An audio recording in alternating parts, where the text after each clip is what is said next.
this time, you just never know how apropos your subject is going to be by the time your event arrives.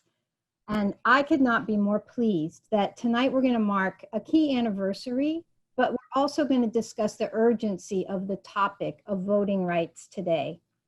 I'm Stacy Blake. I'm the CEO of YWCA Lancaster, where our mission is to eliminate racism and empower women. Tonight's discussion is hosted by Lancaster Votes and supported by YWCA Lancaster and the Lancaster Alumnae Chapter of Delta Sigma Theta, Sorority Incorporated. Lancaster Votes is a local partnership of over 25 agencies and entities committed to voter registration. Our goal is to register every voter in the county. You know, this month and today, we're marking the anniversary of women's suffrage, the 19th Amendment. And we're going to discuss the history of women voting in Lancaster County, the current details of how to register and vote, and why it matters so much. You know, both YWCA and Delta Sigma Theta are national organizations that were formed around 100 years ago and have worked on these issues from the very beginning.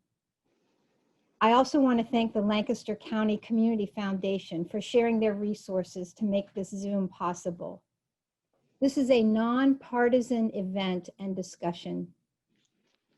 So this month is the centennial of the 19th Amendment that promised American women the right to vote in what was supposed to be the culmination of a hard-fought women's rights movement that had taken 50 years after the last Voting Rights Amendment, the 15th. That one had expanded voting to formerly enslaved men and was the last of the Reconstruction Amendments. However, even after the 19th Amendment, millions of Black, Latina, Asian American, and Native American women were held back by race-based laws and policies like poll taxes, literacy tests, and voter intimidation for decades to come. It took another 45 years for the Voting Rights Act of 1965, and even today, there is a pending John Lewis Voting Rights Advancement Act that still aims to fulfill the promise of our democracy. So tonight we have an excellent panel of folks with different backgrounds and perspectives who have generously agreed to share their expertise with us. And I know we're all going to learn so much. Please actively use the chat and question functions during this session. And my colleague Adam Hosey will be managing these systems, and we'll address some of your questions later. So let's begin. Let me introduce our panelists. Tonight we have Sandra Brown.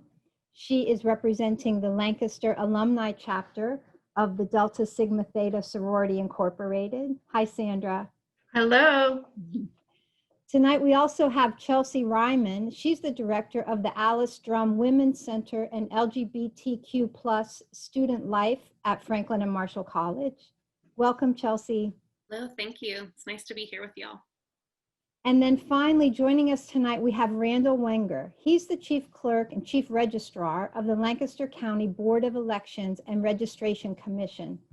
Randall, thanks so much for joining us. Thank you. So 100 years ago, the YWCA had opened our doors at our beautiful building on the corner of Lime and Orange Street. Then we closed because of a pandemic. Then we reopened again. And shortly after that, women were granted the right to vote.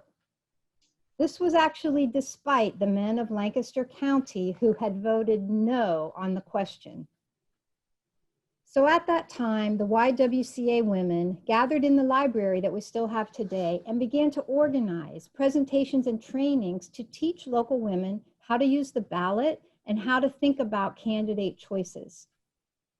So with that as our background, Sandra, I'm inviting you to please tell us about the origins of your sorority and the importance at that time of gaining voting rights for women.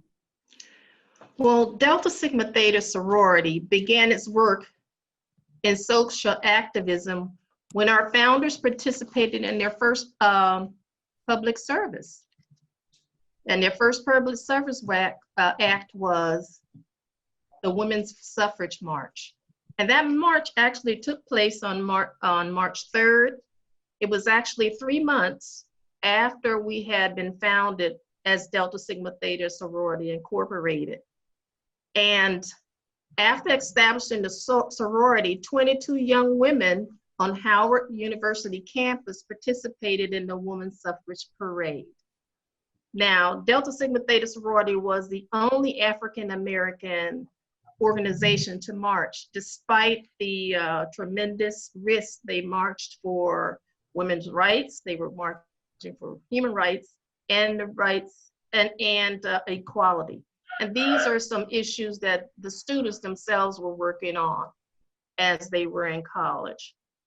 The women's suffrage movement guaranteed women the right to vote took place one day before Woodrow Wilson became the 28th president of the United States. And these 22 women wanted to be part of this struggle for the betterment of Black people, united by common cause and ambitious for the right to vote.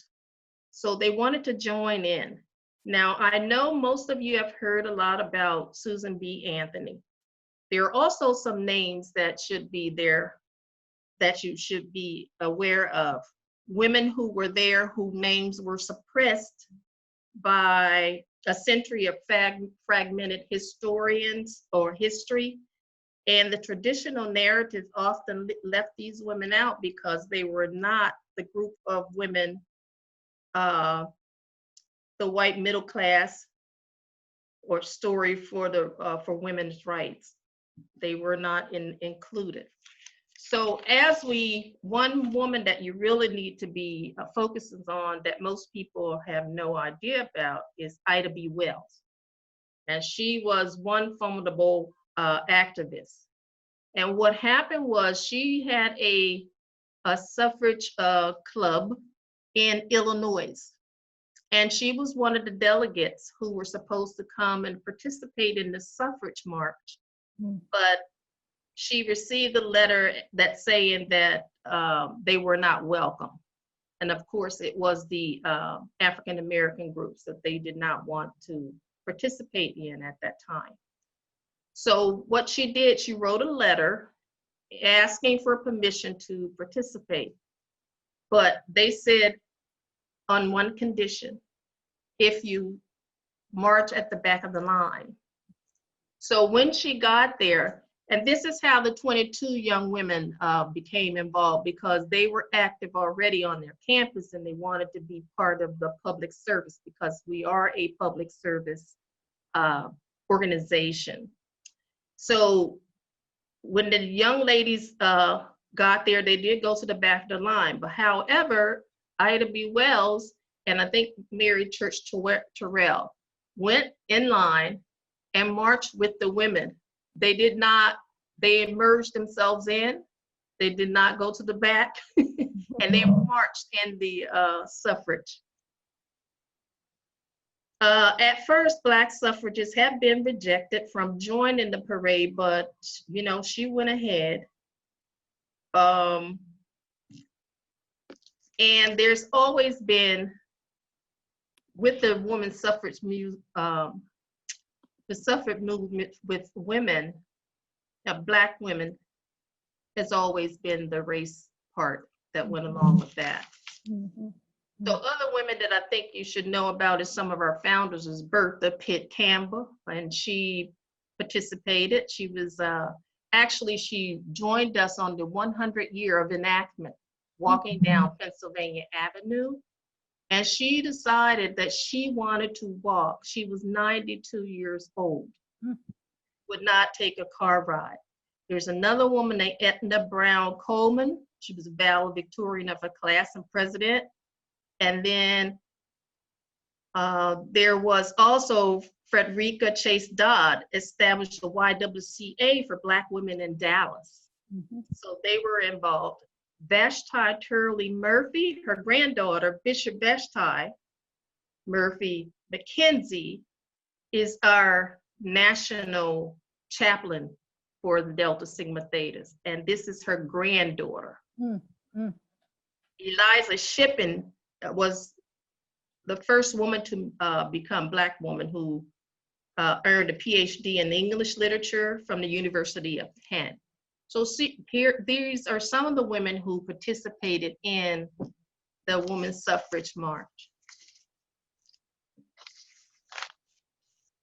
We also, not only just from Ida B. Wells, if you read about her, you also find out all the different community activism that went on in different communities all over. And they established the Women's Suffrage Club. And from there, we had the Kappa Alpha Psi fraternity that got started in Cornell University. And these are the fraternities. And we are part of what we call the Divine Nine. And what that means is that collectively, we are a group of 9 different sororities and fraternities that were established on different universities. Mm-hmm. Mm-hmm. And we come together each year in a Pan-Atlantic Council. And when you join a Black sorority or fraternity, you become part of a rich tradition of academic excellence and social progress. So it branched out from there, and we continue to do social action. That's our guiding force in social action in Delta Sigma Theta up until this day. And in Pennsylvania, we were established here, I think it was November 1975. Mm-hmm. And so that's when our activism started in Lancaster, Pennsylvania. Mm-hmm. Because the chapter was established here then. Sandra, thank you so much for sharing that rich history. And as you point out, sometimes when we look back, we don't always hear of all the heroines who really were part of these long fights. And on that note, I want to, Chelsea, I'm going to turn to you. So as we mark the 19th Amendment, and what we know is that nothing about expanding voting rights is ever simple. So talk to us about the complicated nature of the 19th Amendment from a social justice perspective. Sure. So one of the pleasures I had this year before COVID really hit in March was to invite a feminist scholar named Dr. Ann Gordon from Rutgers to Franklin and Marshall College to speak to my students. And Dr. Gordon is the editor of the Susan B. Anthony and Elizabeth Cady Stanton papers. And so she knows these suffragettes. And she asked my students to consider what she called a complicated win for women. And I think this is really the best place for us to start when we're thinking about the 19th Amendment from a social justice lens. How do we commemorate the 19th Amendment when it only gave some women the right to vote? How do we honor the legacy of the early suffragists, but also confront the problematic feminist narrative of the 19th century, which holds that this was the greatest victory for women and that it was won by Anthony and Stanton and other white women alone? This actively erases, as Sandra has noted, the work of Black women, such as Ida B. Wells, Sojourner Truth, and even Harriet Tubman, who were also major organizers of the women's early suffragette movement. And so we know, right, and it's already been noted here, that the passing of the 19th Amendment did not allow African American, Latinx, Indigenous, disabled women the right to vote. The suffragist movement, like many social justice movements in this country, is still deeply rooted in white supremacy. And so it did not seek in its initial form to give equal protection to all women. And we should think about that this rift caused by the 19th Amendment still persists today. And we really can see it playing out between Black and white feminists on a national stage. We can think of the 2016 elections, we can think of the Black Lives Matter movement, and we can think of the calls to interrogate what we call white feminism. There's also a call to honor the origins of feminist thought in general, which we are now coming to understand that we really owe to Black women, often queer and disabled Black women. So there are so many parallels that we can think about and draw about this complicated win and how it's still being negotiated. When any progress is made, we should ask who is left behind and at what cost progress was won. In the time of Susan B. Anthony, white women in southern states, for example, declined to pursue the right to vote at all to protect white supremacy. And one could argue that we could see this sort of echoed in the 2016 election, with the exit polls showing Trump getting 53% of white women votes, while Trump's platform largely ignored many of the issues that these women said that they cared about. So again, as often seen in social justice movements, the pockets of disenfranchised folks' desire for change varies greatly. Black women and white women wanted the vote for very different reasons. White women wanted equal status with their husbands, with their brothers, and Black women, who were mostly in the South, as a means to empower Black communities who were still suffering violence and racism after emancipation. Intersectionality tells us that we have to consider the nuances of these two different plights, and we cannot see them as equal because they're not. The great writer James Baldwin tells us that to move forward to a more just future, we often have to hold two ideas that are in opposition at once. And I tell this to my students a lot. And I think this is what the scholar Ann Gordon really asks us to do when we consider this complicated win. And it's something I try to do when I'm thinking about the 19th Amendment. Yes, the 19th Amendment is worthy of our celebration, and it is also equally worthy of our critique, so that we can move forward towards greater justice and liberty that actually includes all women and all folks who are seeking justice at this time. Thank you, Chelsea. I agree with you that it is wise for us to both celebrate and critique at the same time. So Randall, we've been talking about a little bit about the history of the centennial that brings us to today.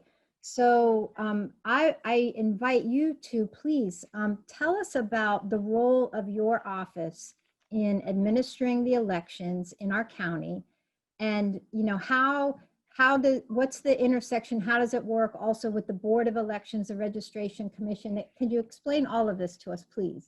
Sure, and I certainly would welcome questions as well. The County Board of Elections consists of the 3 county commissioners who are elected, except times when they're running for other public office. And then to avoid a conflict, their replacements are appointed by the judge on the Court of Common Pleas. But presently, the Board of Elections and the Registration Commission are both the 3 county commissioners. They are responsible for administering the elections in the county of Lancaster. Election law is all made at the state level or federal level, and we're simply, the County Board of Elections is responsible for administering it on a local level. So for example, we start the process out by distributing and receiving nomination petitions, which are how candidates' names running for office where they file with the County Board of Elections get on the ballot. We prepare, design the ballot, both the election day ballots, absentee ballots, and mail-in ballots. We retain polling places.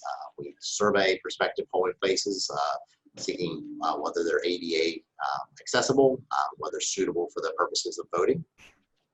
We have 240 of those locations throughout Lancaster County. We program and we distribute and test, actually program and test and then distribute voting equipment here in Lancaster County that's used in our 240 precincts. We issue watcher certificates to candidates and to parties who wish to be involved and watch the process. We open and centrally scan the new mail-in ballots as well as absentee.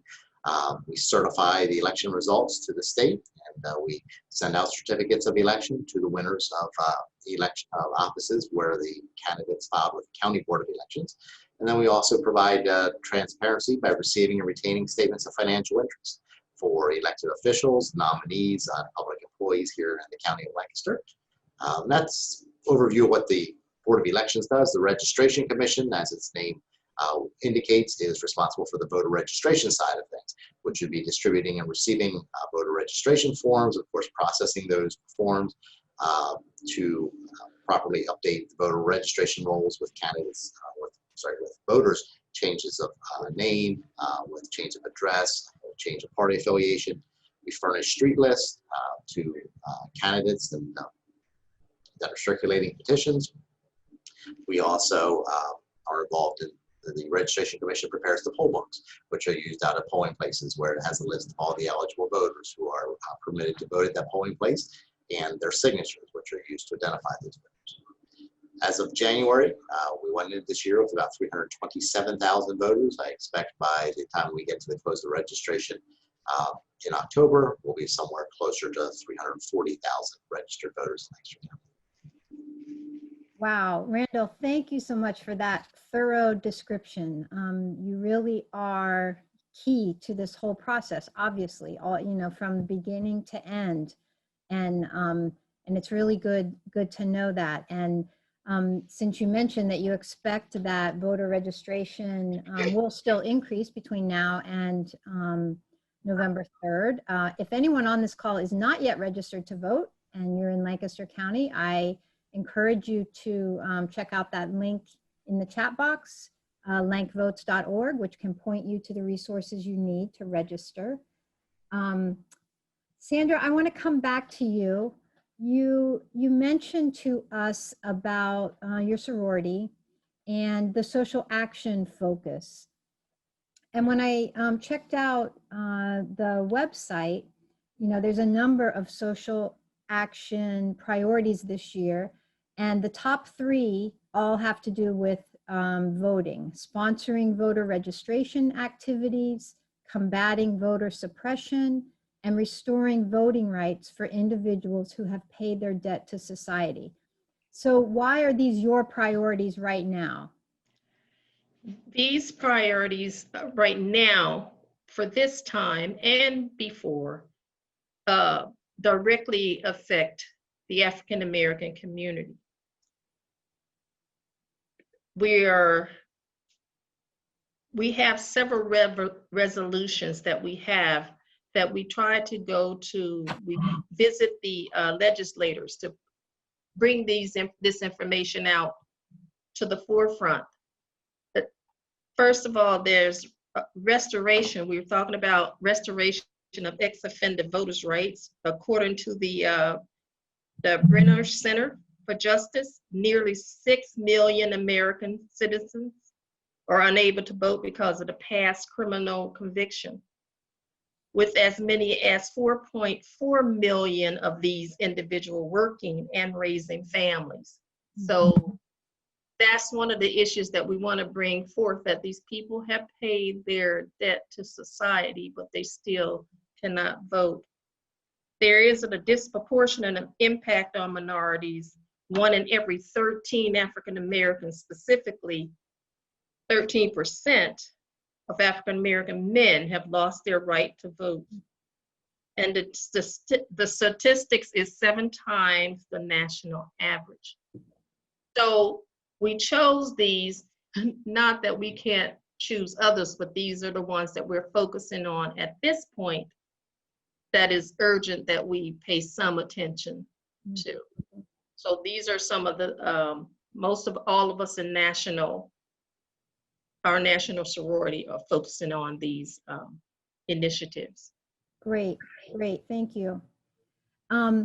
Chelsea, since you lead the Alice Drum Women's Center, and before we started the call, we were speaking a little bit about how you are in constant communication with students.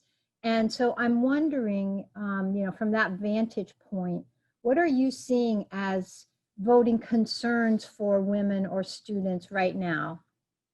Yeah, I think that, you know, there are some of the things that Sandra, I will echo some of the things there. And I think that primarily the students, you know, the population that I work with at Franklin and Marshall, you know, these are college students. They are students who attend a private small liberal arts college who have access. And so one of the things that we're thinking about at the Women's Center is thinking of, you know, we're trying to think broadly. We're trying to think outside of ourselves, you know, because many of us do have a lot of access. So we're really trying to think of this, and our students are really concerned about thinking about voting from a systemic and intersectional way. They want to think outside themselves, and they want to think about the way that voting still only includes some women due to systemic oppression, like Sandra has noted. So I'm thinking about, and our students are certainly thinking about voter suppression. Like you noted, Stacy, we didn't know how timely this would be. Certainly this is also playing out on the national stage in national news. And we're seeing this on a very wide scale. We're talking about buying stamps, right? I think our students, that's been an interesting conversation. Even the question of where do you buy it? How do you support the postal system? Where do you buy a stamp? Something like that. But one of the things I'm thinking of, and we're talking about with our students are, the ways that the 19th Amendment doesn't protect women from losing their suffrage for reasons other than sex, like Sandra noted. So, women who are poor, women who are undocumented, women who are disabled, right? You have to be able to read. And so there's a cognitive threshold already for voting in general. We can think of incarcerated women and women with felonies, right? Just as Sandra has noted. And the 19th Amendment didn't touch the creative ways to block these women from voting. So when we're trying to think intersectionally, we're certainly thinking about how can I as an individual vote, but we're thinking, how can we get women the vote? And we really have to think about these things. One of the things I think about personally is voter suppression for women in the home. And that's a real problem in some places, some geographies. I grew up personally in a home in Salt Lake City, Utah, where the father of the house really determined how the women of the house would vote. And even though we think like, oh, that doesn't happen anymore, it certainly does. So women are still often told by their husbands, by their churches, by their communities how to vote. Another concern, I think that is really being talked about by young folks today is that, while women certainly have the right to vote, they don't necessarily have the right to vote for women. So, due to sexism and misogyny, we don't see a lot of women in these high-ranking positions. So while we are seeing unprecedented numbers of BIPOC women, queer women, trans women running for office, we have AOC, we love her. It's still a far cry from equity when men still dominate the ballot, and that's still a concern. Kamala Harris will be on the Democratic ticket, but the rest of the folks really in the lead will be men and will largely be white men. So, even when we are available, even when we are able to vote for a woman, who's running, or women who are running, oftentimes they don't win. And that's still a concern. And it's not because they're unqualified, but it's because sexism and misogyny still have such a powerful grip on elections in this country. So I think while it's a privilege to vote, I think women, I think my students, I think myself, I want more. I want to cast a vote, for women. In the 2016 election, we think about how we saw hundreds of women flocking to the gravesite of Susan B. Anthony. And this has been largely talked about in feminist scholarship and, but they had, most of these women who went there to place their I voted sticker on her gravesite, most of these women had the right to vote for some 96 years, right? They weren't doing it because they voted. They were doing it because they voted for a woman. Mm-hmm. And so no matter which side, you sit on, I think that's really important. And sort of the second act, if you will, for the suffragettes movement.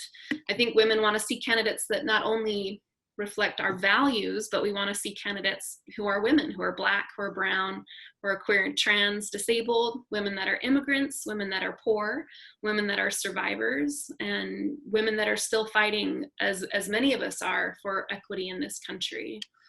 And last, I will say a big concern, not so much for my students, but when we're thinking broadly about women, I do think, women who are navigating safety during COVID, I think that so many women are, we know this, we can look at the literature that says that women are really in charge of safety for the family in this time. And we think about how can women prioritize voting when we're at this really important crux of prioritizing health and safety for the family. So that's something we really need to think about as well. So many things. Thank you, Chelsea.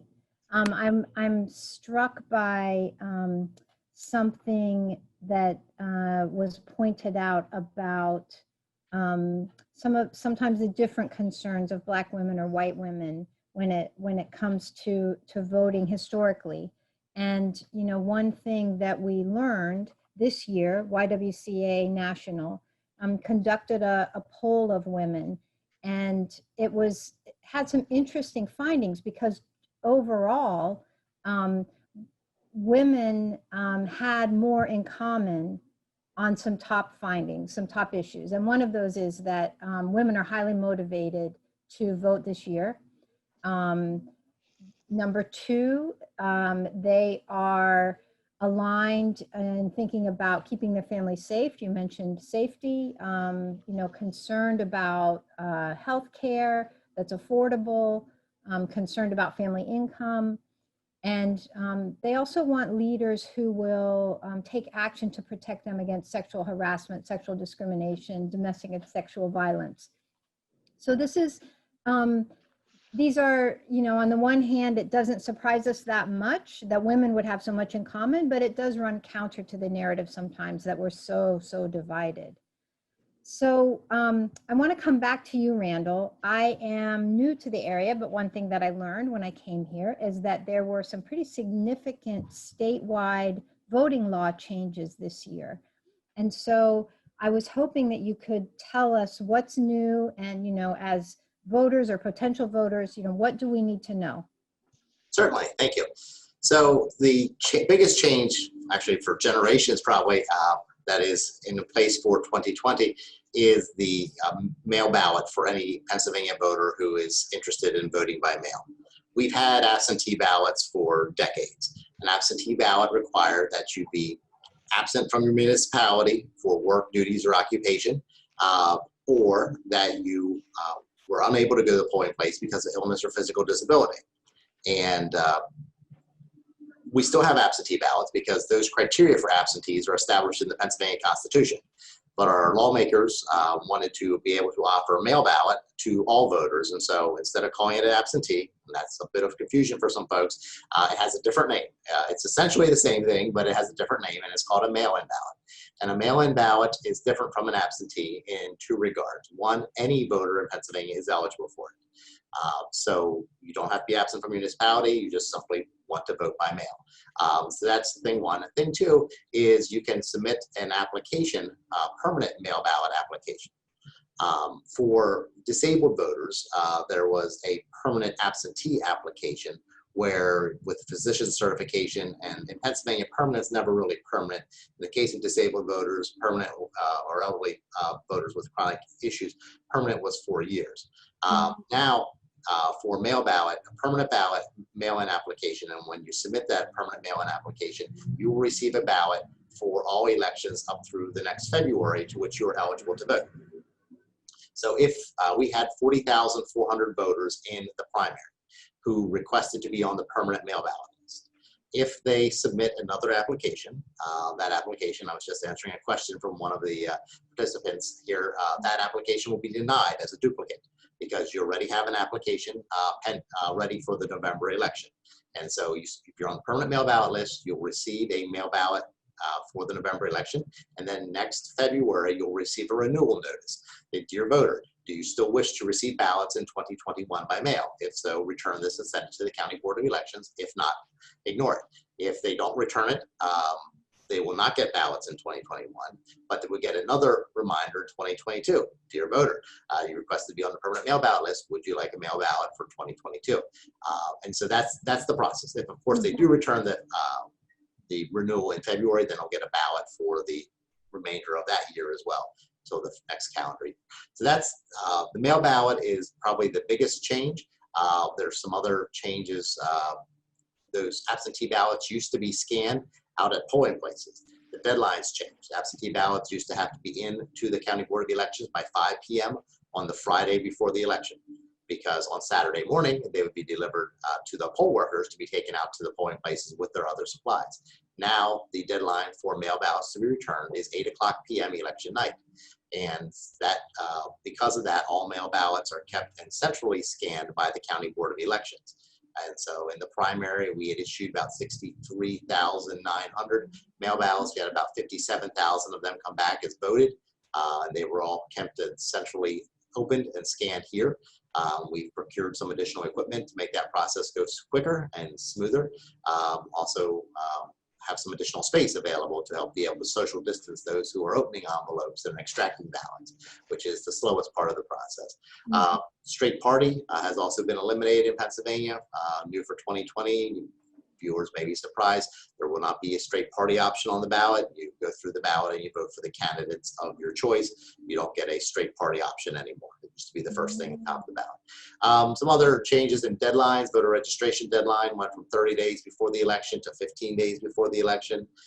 Absentee ballot deadline stayed, and mail ballot deadline stayed at 1 week before the election at 5 p.m. But that's a quick summary, and the biggest change, though,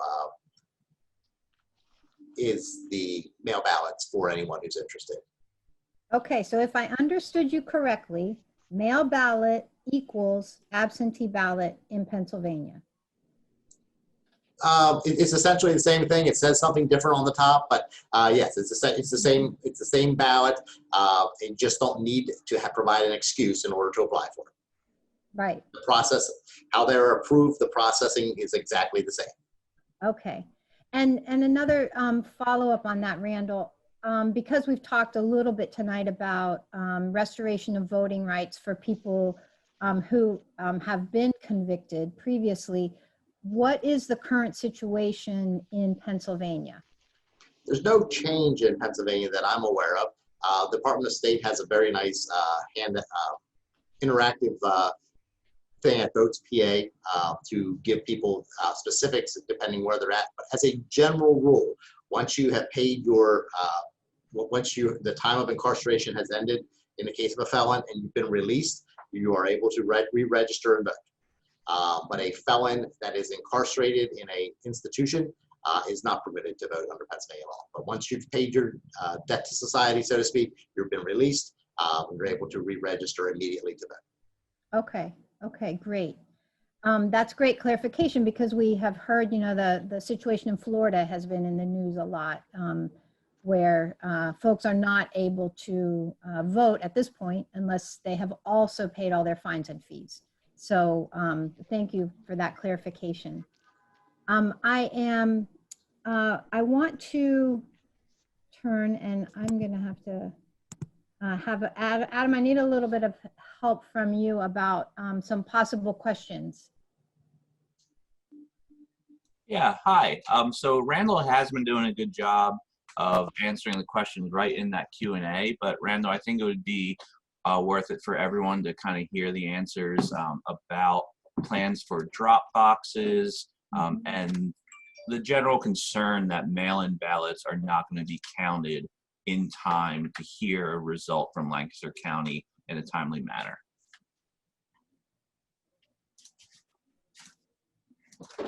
So the question about drop boxes, my response to that is that matter is currently under litigation in 2 Pennsylvania courts, federal court in the Western District of Pennsylvania, as well as the state Commonwealth Court.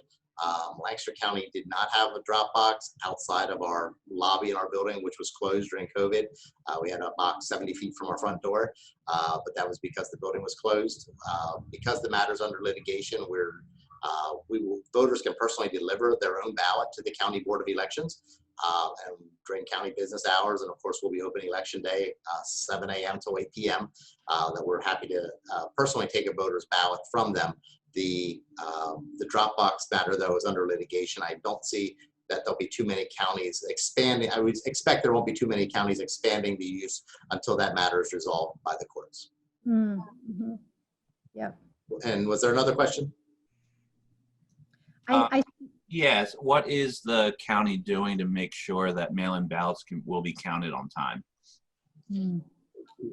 Could you clarify on time? What you mean by that? Well, I guess it was just a concern that it might take weeks to get all the mail-in ballots counted. How fast can you count, Randall? Under state law, we have 8 days. So weeks should be ruled out there. Our goal is certainly not to take 8 days. The primary was all Pennsylvania counties' first runs with this. We had about 50% of our votes in the primary cast by way of mail-in ballot, and it took us, we wrapped that process up a week after the election. But we were working in rather tight space with out some of the things that we would, to do it more efficiently in the COVID environment. So my hope would be that we could get some time to be able to start this process before Election Day. The County Board of Elections has a all hands on deck job on Election Day, answering questions for resolving issues and handling 240 polling places that are open and running with the questions that come out of those polling places. We envision we will have a ballot opening operation, but it would certainly be helpful to be able to get started on that before election morning at 7 o'clock. But we've done some math, and the most time-consuming part of the process is actually extracting envelopes from envelopes and ballots from envelopes. In the process, we have ordered a new high-speed envelope slicer that opens 40,000 envelopes a minute. I'm sorry, an hour. I apologize. That'd be brilliant. Yes, 40,000 envelopes an hour, and we envision we'll probably have over 120,000 of these mail ballot applications that will be utilized for the November election. We've done some timing. Most folks working at it can do between 150 and 200 ballot extractions an hour, and so based upon that, if we were to try to do it all in a single day, we would probably need somewhere near 100 individuals working on that socially distanced. To do it in 2 days makes it a little more manageable. We can do that with about 50 individuals, and we have better space for that at a different county building. And so my hope, number one, is that we'll have additional time to do it. Number two, if we don't, that we can get it wrapped up in about 2 days. But I don't know that voters should necessarily expect there'll be totals the election night. There'll be preliminary totals the election night, but those will continue to change as those mail-in ballots that have been cast are opened and scanned into the system. Wow, Randall, I really appreciate these detailed answers, because there is so much to navigate with COVID and, you know, attending to social distancing on top of you know, a national election, you know, at the same time, and more mail-in ballots. So it's really good to hear that there's a new machine, and that you're, you know, thinking about this ahead of time. I see one question here again about the opening the ballots. Is that done by employees or volunteers? Some of both. We will have folks that, I mean, we now have a process to pay them. We'll basically pay them what we pay poll workers, about $100 for the day. So there won't be technically volunteers, but we will be utilizing folks beyond county staff. We've had several folks reach out to I shouldn't say several, we've had many folks reach out to us already that they would be potentially interested. Once we know for sure the location and know what our legislators decide as far as when we can start, we will begin to line them up and schedule them. But yes, we will be using both county staff, temporary employees that we're using on a day in and day out basis to help manage the volume of application processing, and the folks from the community who have offered to be a part of it. So if people are interested now, is it too late to sign up to be a poll worker? Do you need more poll workers? What about bilingual poll workers? We love to have poll workers. And the state has a very good site. We've been getting many days, 15 to 20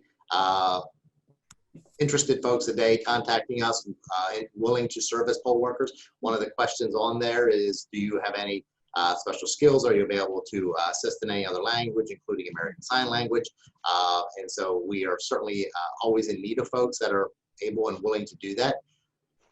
I'm not wishing this. I'm certainly not wishing this, but we are preparing that our COVID environment for November 3rd is going to be a worse environment than what we operated in on June 2nd. Again, I'd love to be wrong. And so we're certainly not in a position to be turning down prospective poll workers. At the moment we're speaking right now, I have way more people who have signed up than I have existing people who have opted not, that have notified me they're not going to serve, but I expect that that can continue to change as we get closer to the election, and as folks see what the COVID-19 environment is more likely to look at. So we're certainly not in a position to turn those folks down, and we will reach out to them as well for additional needs that we may have for mail-in ballot canvassing If they were available election day to work at a poll, they potentially would be available election day to help out in open ballots too. So if folks are interested, they can either go to the county website and apply under election information. There's a poll worker link and a form they can submit, or they can do it electronically at votespa.com and submit their interest that way. Thank you, Randall. Another question that's in the chat here. Do you envision voting moving towards an all mail-in system in the future? Just, you know, your thoughts on that. But I'll add to that, what's the degree of change you've seen in increase in mail-in voting? Well, when mail-in voting first was offered, I reached out to Arizona, for example, that's been doing this for years, and said, you know, how has this transition worked? What have you guys seen over the last decade? And looked at some other states as well. And generally, when mail-in voting, no excuse absentee or mail-in voting has been offered, and with a permanent mail-in list, generally in a decade, 50 to 70% of their voters are opting to vote that way. Now, we saw that in our first election with almost 50% of our voters opting to vote by mail, and we envision that will continue through November. Obviously, a change in going to all mail-in would be up to our legislators. There's certainly a lot of folks who feel very strongly about Election Day is a day you go and you have this community activity and you go present yourself at the polling place, and I can certainly appreciate that. There's folks that say, hey, I'd rather just send it in by mail. I have time to research what's on the ballot, and I don't need to wait in any lines. So I think as we've seen this transition in other states, generally I don't envision, and many of them still have actual Election Day polling places for those who had ballot issues or they didn't get their ballots back in time or a ballot was never delivered to them. So I don't see any, and certainly nothing during my tenure where we're going to be eliminating Election Day polling places. At some point in the future, it may make sense for our legislators to revisit, because currently, and I answered one of the questions about, I believe I had one of the questions, I think I answered it, about polling place load, how many polling places we have, which is 240 of them, and we average 1,380 voters per polling place. Of course, that changes day to day as our vote count changes, but that ballpark, 1,300, mid-1,300. We are unable to consolidate polling places. All counties are unable to consolidate polling places if it would create a voting district with more than 1,200 voters. You don't have to split a district at 1,200, but you can't consolidate and create more than 1,200. At some point down the road, it may make sense for our legislators to revisit that number and say, hey, does 2,500 or 3,000 make more sense? Because if half the people are voting by mail or 70% of the people are voting by mail, you could, in theory, have fewer polling places open. But I don't envision any scenario where they would go away in their entirety. And even in that scenario, I expect we would have at least one per municipality. But some of the various wards and precincts may be able to be consolidated for some efficiency. But that would be something for our legislators to decide, not the County Board of Elections. Right. And I recognize that you're on the hot seat here since you hold so many answers to this upcoming election and process. So just one last question for you from a person on the phone. Do you have an estimated date that mail-in ballots would start to be sent out to voters who have already applied for vote by mail? That's a great question. Thank you for asking it. We're answering it a few times each day, dozens of times each day on the phone.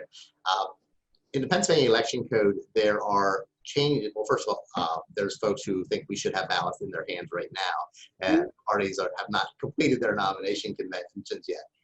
But in Pennsylvania Election Code, there is provisions for the ballot, for changes in the ballot up through the 20th of September. So following that deadline, we're working on the ballot design now, quite frankly. We don't wait till then to start on it, but we will finalize the ballot. We will do our logic and accuracy testing that's done pre-election. We will send that ballot to our printer, and I expect the voters that are that have applied over the summer or on the permanent mail ballot list will see their ballot, that they'll be mailed at the end of September, and the voters will see their ballot early October. Great. Generally absentee ballots have been sent out about a month before the election. The state law requires us to send them out 2 weeks. That's not a good plan. We certainly are not. We send them out generally a month before the election. Now, those that continue to come in later, they'll be sent out, of course, later. But for those ballots that have applications that have been processed, that initial drop, and I expect it'll be 65,000 ballots or more at this point, folks should see them in very early October. That gives them a full month till the election for them to mark their ballots and return it to us. Great, great. Thank you for that. Good. So, panel, we have, circled around from the past to the future, from 100 years ago and 22 young women at Howard University who organized themselves and went down the hill to join hundreds of women in a march for women's suffrage, all the way to, what's coming up the end of September when we're all posted out by our mailboxes waiting for Randall to send us ballots. Or that might just be me. So, Sandra, before we finish up tonight, I want to come back to you and, hear from you as a local resident and a, committed Delta soror, and, just thinking about what has gone before and what's ahead of you. What other closing thoughts do you have for us? Well, I do want people to understand the racial and the class dynamics that goes on. And I think at this historical moment, at this time, in this COVID time, in this 19th Amendment celebration, does not diminish the significance of activism. Mm-hmm. And so I think we need to, we have the opportunity to celebrate that vote and also take accountability to rethink our history. Mm-hmm. Fully realizing gender equality, racial justice, and voter fairness means understanding the past. There's the story there's the main narrative, and there are other narratives. And I think when people will understand it clearly and how it aligns the race factor along with what we're working for as women's rights. I think Susan B. Anthony said this. I think this was one of her quotes or whatever, because I'm definitely for women's rights and everybody's right and the fairness for voting. But I think for women's rights and people in our community, if we educate them well to figure out why they are voting, what does it mean for them? How will it benefit them?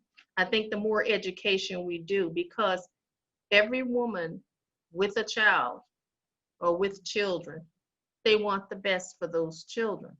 And so if they know that these are things, this is the way to get to what I need for the well-being of my children to benefit, that's an avenue that we need to start hammering on, because I think when women vote, Black women win, all women win. And I think most all people win.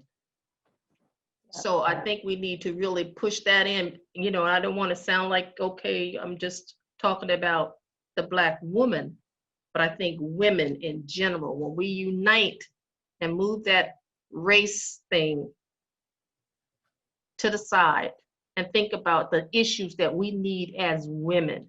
Because if you think about one issue I think about is pay.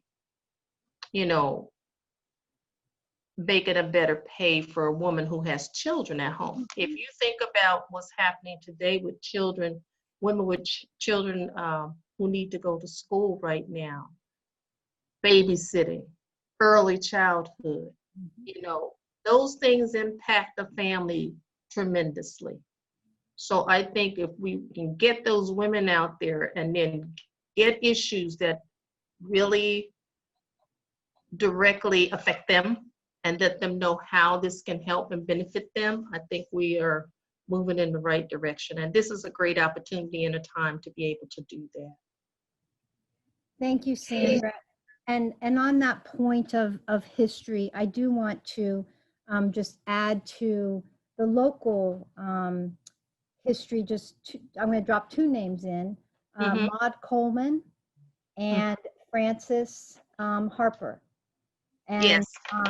Yeah. Frances Harper in particular, there will be a statue of her Oh, in Harrisburg coming up later this month, and folks can check out Digital Harrisburg site. You know, this is a special commemoration that has to do with the Old Eighth Ward and 100 individuals in particular from that neighborhood who had such impact. And these are women who worked to not only secure the vote, but then to register women registration. around the state. So like you say, it's important that we fill in the history of who has been doing that heavy lifting. Heavy that led lifting. us right up to this point. So thank you, Sandra, so much for that. And thank you for having me. Yes. So Chelsea, I invite you also to share some last thoughts with us about how you see what's next and what we need to keep in mind.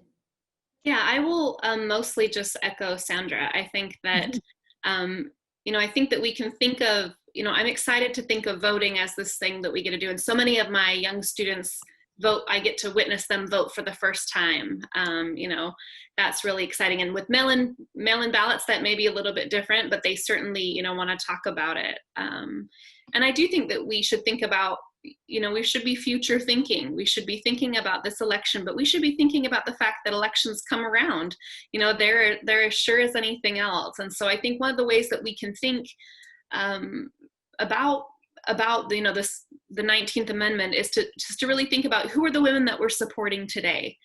Who are the women in our classrooms, in our churches, in our communities, and how are we supporting them to make sure that they, not only have the right to vote, but maybe they might want to run themselves. Like, how can we elect more women? How can we champion more women? We can do things here at home, here in Lancaster, by supporting, the Deltas, by supporting the YWCA, by supporting women as they go through their academics.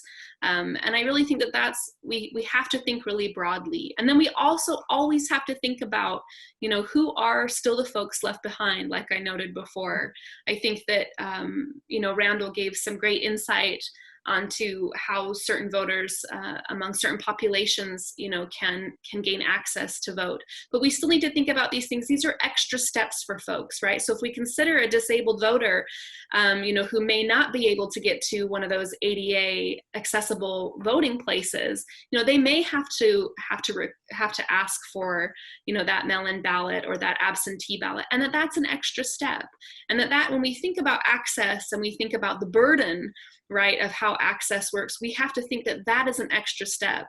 And so we have to make sure that we have the social programs in place, like the YWCA, to support these folks as they gain access to vote, because it's not the same for everybody. So we really have to think about this in an intersectional way and think, who are the folks that are still fighting, that are still yearning to be part of this really important thing, which is to vote. So I think too, just talking to our friends and family about voting and about the implications of voting. Sandra noted that, right now we're in this time of immense, a coming to of understanding of not just the history of the 19th Amendment, but the history of this country. And so I think that this is a time, to have a conversation with your father, with your uncle, with, your aunties and your mom, to say, let's think about the way that our voice in the voting booth or in the mail-in, ballot matters, and how it can change the course of history. So I think I'm always a forward thinker. I'm always thinking about the future. And so I'm thinking about, how can I get more women in those seats? How can I support and champion them? And that's really part of the work that I do every day, and I'm excited to do. So yeah, and thank you for having me. This has been a wonderful conversation, very enlightening.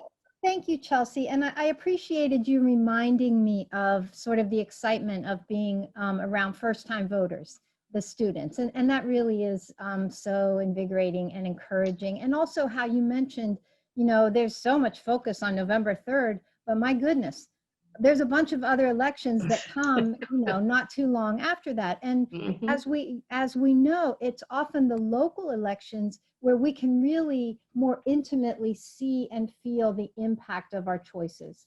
So thanks for that reminder. And Randall, I want to come back around to you and ask you to share any last thoughts for us, any other tips that we need to know as voters, new or experienced?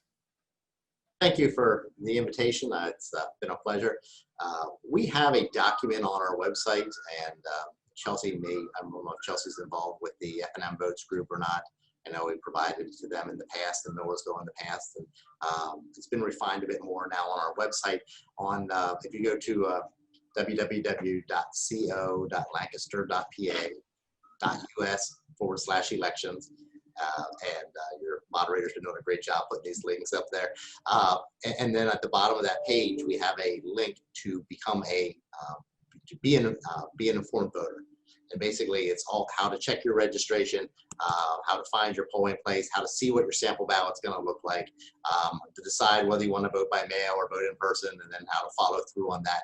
And so I recommend that document, and especially for young voters, to prepare them as to what to expect when you get in a polling place. First-time voter, you're going to be asked for your name, you're going to be asked for some sort of ID, a whole list of acceptable things that are there.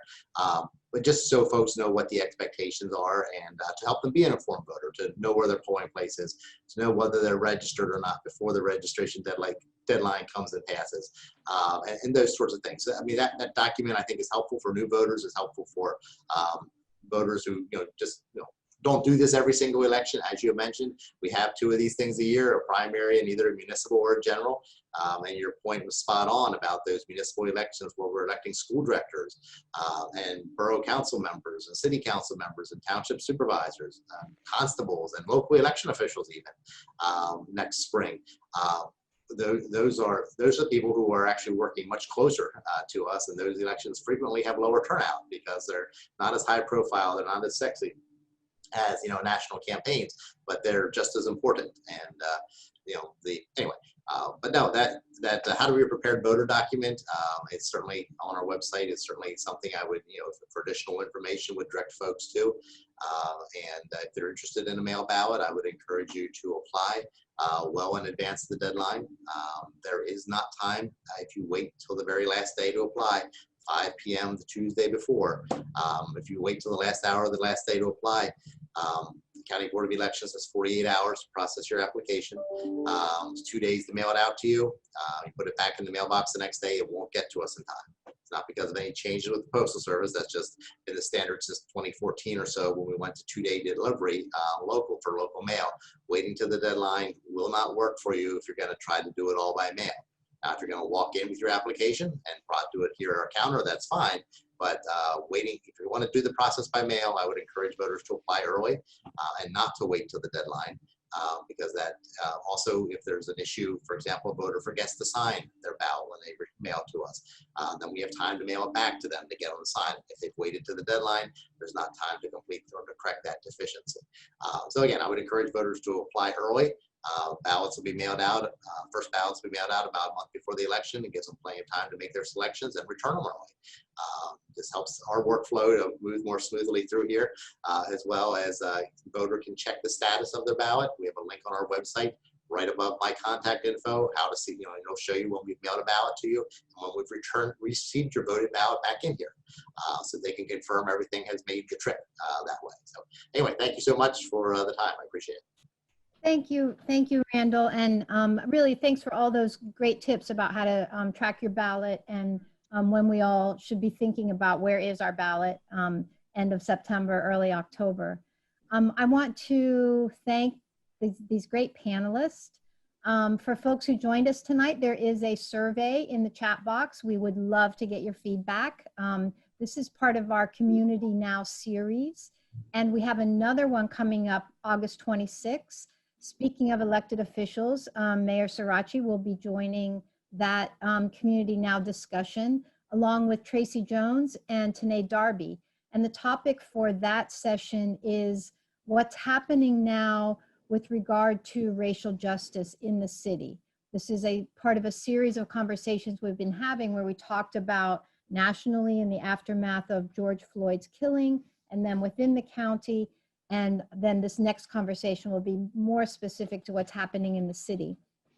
And we always welcome everyone to join us in these activities right now, mostly virtual with YWCA. You can find us on Facebook and at ywcalancaster.org. And I'm really so grateful to have this panelist and all of you joining us tonight.